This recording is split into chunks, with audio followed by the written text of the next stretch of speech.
los años 70 el hambre era un problema coyuntural, era una situación esporádica que se da en un momento determinado en un país determinado y que se puede solucionar pues sea con ayuda internacional esporádica o sea con algún pequeño cambio de estructura o de reestructuración de las cosas. La diferencia hoy es que es la punta de un iceberg y que el iceberg está debajo y va saliendo y las causas son permanentes. Hemos pasado de un mundo con unos recursos que se consideraban ilimitados y una población más o menos controlada a un mundo en que la población es creciente y los recursos menguantes. Y además los recursos están siendo apropiados por unos pocos. Entonces, en esa situación vamos necesariamente hacia un desastre, porque los recursos no dan para satisfacer, como decía Gandhi, la avaricia de algunos y las necesidades de otros. Hay una diversidad de situaciones en cada país y las soluciones en cada país van a ser distintas. Tendrán elementos en común. ¿Se necesita una revolución en ese sentido? Claro que se necesita, pero tiene que estar basada y cada vez más en no solo seguridad, sino soberanía alimentaria. Si un país pierde su capacidad de producir para alimentarse a sí mismo, lo que pierde no es la soberanía alimentaria, pierde la soberanía, punto. Así de claro. Entonces, este es el problema de muchas de las recetas que se han estado utilizando hasta hace relativamente poco tiempo.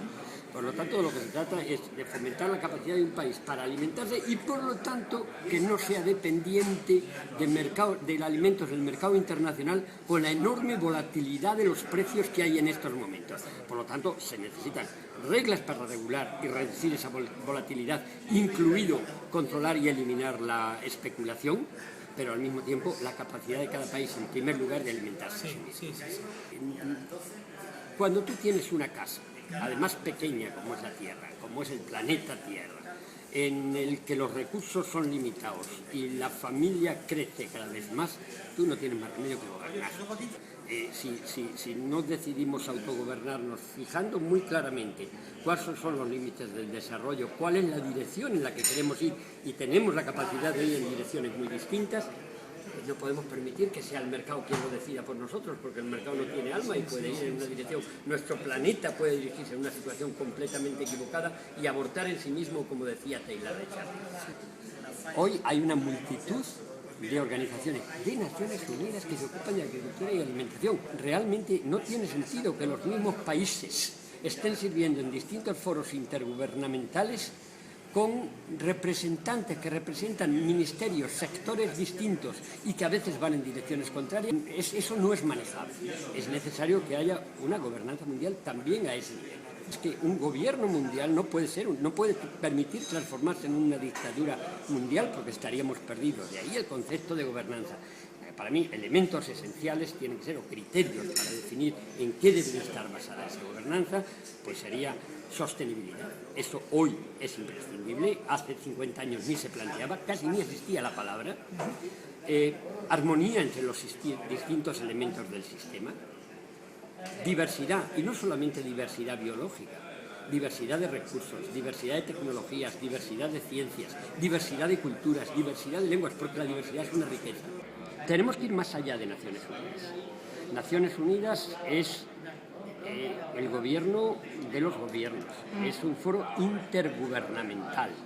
No podemos sustituirla, como quisieran algunos, el concepto de un país un voto, por imperfecto que sea, por el concepto de un dólar un voto. No, esa no es la solución. Habría que sustituirlo por el concepto de un ser humano un voto.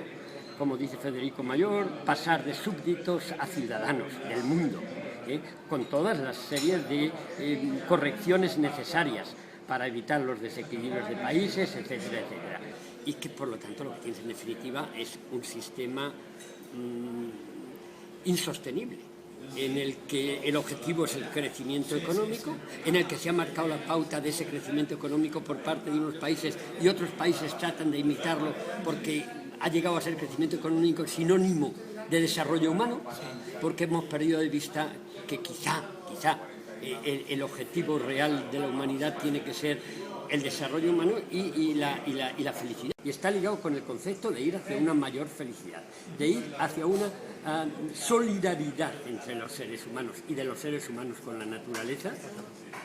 Y por tanto, si quiere, eso que en su momento, esa solidaridad podría ser considerada generosidad hoy yo creo que sería también el único egoísmo responsable que se podría tener, porque caso contrario, aquí o nos salvamos todos o perecemos juntos. La única barquita que se llama Tierra, si se le hace un agujero, se hunde enterita. Y no importa que el agujero esté en África, en Asia...